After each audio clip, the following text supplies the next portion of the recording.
The big bull, Harshad Mehta की कहानी भाग 1। रायपुर का लड़का हर्षद शांतिलाल मेहता का जन्म 1954 में एक साधारण गुजराती परिवार में हुआ था। उनके पिता एक छोटा सा कपड़े का व्यवसाय चलाते थे और घर की माली हालत हमेशा तंग रहती थी।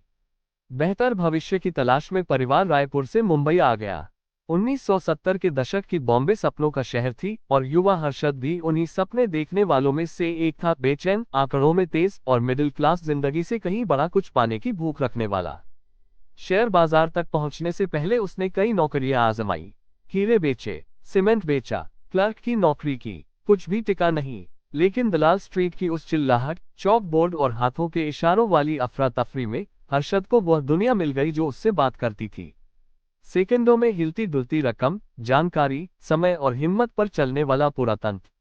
उसने एक जॉबर के तौर पर शुरुआत की, दूसरे ब्रोकरों के लिए ट्रेड करते हुए बाजार की अंदरूनी कारीगरी सीखी।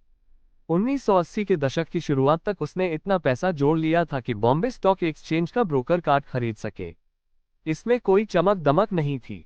स्ट्रीट पर किसी को अंदाजा नहीं था कि यह शांत, गंभीर नौजवान एक दिन बिग बुल कहलाएगा और पूरा देश उसका नाम श्रद्धा और घृणा दोनों के साथ लेगा।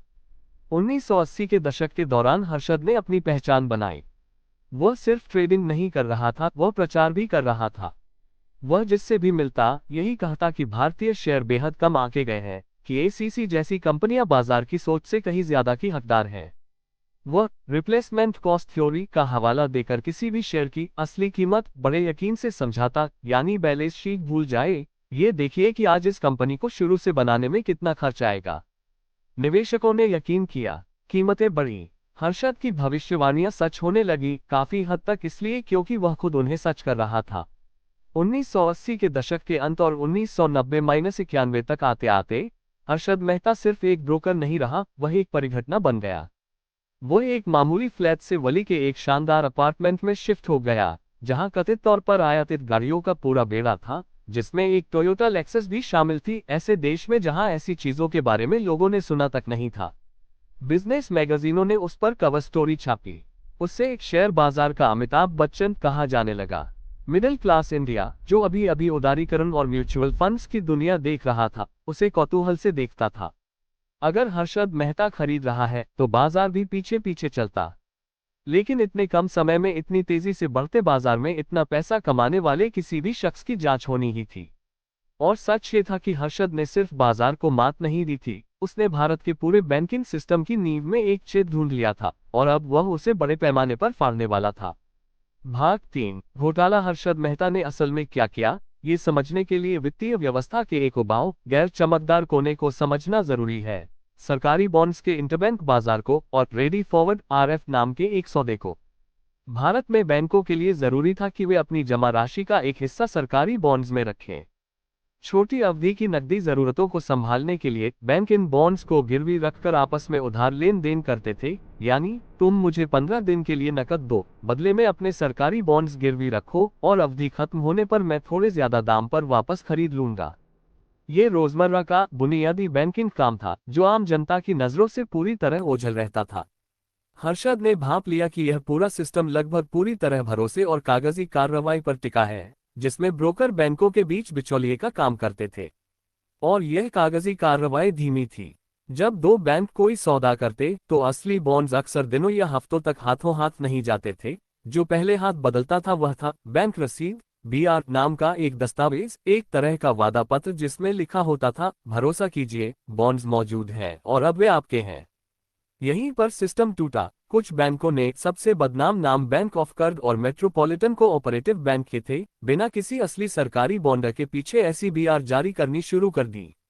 नकली रसीदें, सिर्फ कागजी वादे। इन सौदों में बिचौलिए की भूमिका निभाते हुए हर्षद ने इन नकली बीआर का इस्तेमाल कर एक बैंक से पैसा उठाना शुरू किया और उस नकदी को सरकारी बॉन्ड्स में वापस लगाने के बजाय सीधे शेयर बाजार में झोंक दिया। वो भारी मात्रा में शेयर खरीदता, खासकर कुछ चुनिंदा कंपनियों के, जिससे उनकी कीमतें नाटकीय ढंग से बढ़ जाती। फिर वह बढ़ी हुई कीमत पर बेचता, बैंक का पैसा लौटाता, फर्क की रकम अपनी जेब में डालता और यही खेल और बड़े पैमाने पर दोहराता। जो पैसा रोजमर्रा के ट्रेजरी कामकाज के लिए बैंकों के बीच चुपचाप घूमना चाहिए था, वो इसके बजाय बॉम्बे स्टॉक एक्सचेंज में बाढ़ की तरह बहने लगा। अनुमान है कि इस तरीके से हजारों करोड़ रुपए की रकम इधर से उधर हुई। बैंकिंग सिस्टम के पैसे का यह मोड़ पूरी तरह जाली कागजात के सहारे टिका था। सेंसेक्स, जो 1990 में लगभग 1000 अंकों पर था, 1992 की शुरुआत तक 4500 के पार पहुंच गया। यह एक तेजी लग रही थी। असल में यह भाग नकली 4 रसीदों पर टिका पर्दाफाश। एक इस पूरे बुलबुला राज था। को खोलने का काम एक पत्रकार ने किया।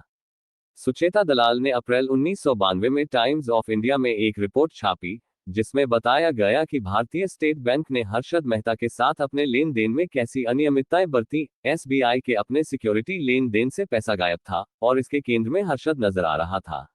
रिपोर्ट छपते ही पूरी योजना अपने आप बिखरने लगी। रिजर्व बैंक ऑफ इंडिया ने जांच शुरू की। ऑडिटरों ने असल में जांचना शुरू किया कि सिस्टम में घूम रही बैंक रसीदें असली बॉन्ड से मेल खाती हैं या नहीं। ज्यादातर मेल नहीं खाती थी। जिन बैंकों ने इन झूठी बीआर के आधार पर कर्ज दिया था, उन्हें अचानक एहसास हुआ कि शायद उनका पैसा कभी वापस न आए। बैंकिंग सेक्टर में दहशत फैली और उतनी ही तेजी से यह शेयर बाजार में भी फैल गई।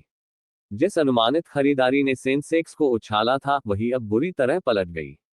घोटाला सामने आने के बाद के दिनों में बाजार धड़ाम से गिरा। एक ही सत्र में सेंसेक्स लगभग 570 अंक गिर गया, जिससे भारी मात्रा में पूंजी स्वाहा हो गई और उन अनगिनत छोटे निवेशकों का सर्वनाश हो गया, जिन्होंने तेजी के दौर में ये सोचकर पैसा लगाया था कि अच्छे दिन चलते रहेंगे क्योंकि हर्षद मेहता खरीद रहा है।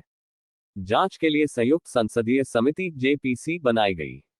अंततः इस घोटाले की कीमत करीब 4000 करोड़ रुपए आंकी गई। 1992 के भारत के लिए ये लगभग अकल्पनीय रकम थी, उस दौर की अर्थव्यवस्था के हिसाब से अरबों डॉलर के बराबर। भाग 5 गिरफ्तारी, मुकदमा और लंबा पतन। हर्षद मेहता को 1992 के आखिर में गिरफ्तार किया गया।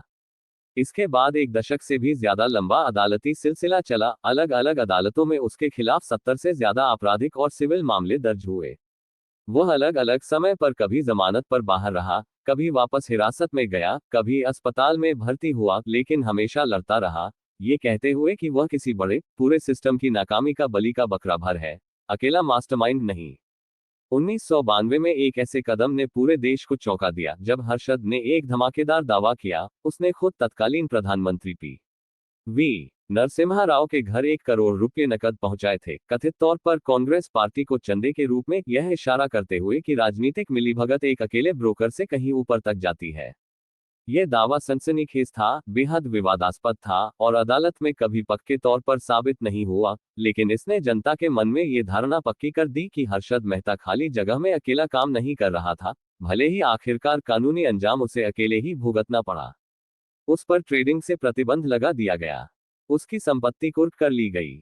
जो आदमी कभी वली के बहुमंजिला अपार्टमेंट में आयातित गाड़ियों के बेड़े के साथ रहता था, वह घटते संसाधनों के साथ अदालती लड़ाइयां लड़ते लड़ते एक तरह का दुखांत, लगभग पौराणिक किरदार बन गया। जनता की नजर में उन निवेशकों और संस्थाओं को नुकसान पहुंचाने वाला खलनायक, लेकिन कुछ लोगों की नजर में एक शानदार दिमाग भी, जो बाजार की खामियों को उन नियामकों से बेहतर समझता था जो उसे नियंत्रित करने बैठे थे।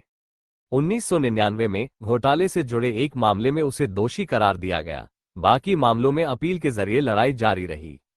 भाग 6 मृत्यु और विरासत। 31 दिसंबर 2001 को ठाणे की न्यायिक हिरासत में रहते हुए महज 47 साल की उम्र में हर्षद मेहता का दिल का दौरा पड़ने से निधन हो गया। वह उस वक्त भी दर्जनों अनसुलझे मुकदमों में उलझा हुआ था और अदालतों ने आखिरकार जो सजा तय की थी, उसे कभी पूरी तरह भुगत नहीं पाया। भारतीय वित्तीय इतिहास में उसकी विरासत एक अजीब, बहुपर्तीय विरासत है। इस घोटाले ने उजागर कर दिया कि भारतीय बैंक सरकारी सिक्योरिटीज को कैसे बेहद कमजोर तरीके से संभालते थे। कागजी बैंक रसीदों और हाथों से होने वाली कार्रवाई की पूरी व्यवस्था को आखिरकार बदल दिया गया, जिससे सेबी को कहीं ज्यादा अधिकार मिले और आखिरकार सिक्योरिटीज को डीमेट रूप में बदला गया, ताकि दोबारा ठीक इसी तरह के कागजी फ्रॉड की गुंजाइश न बचे।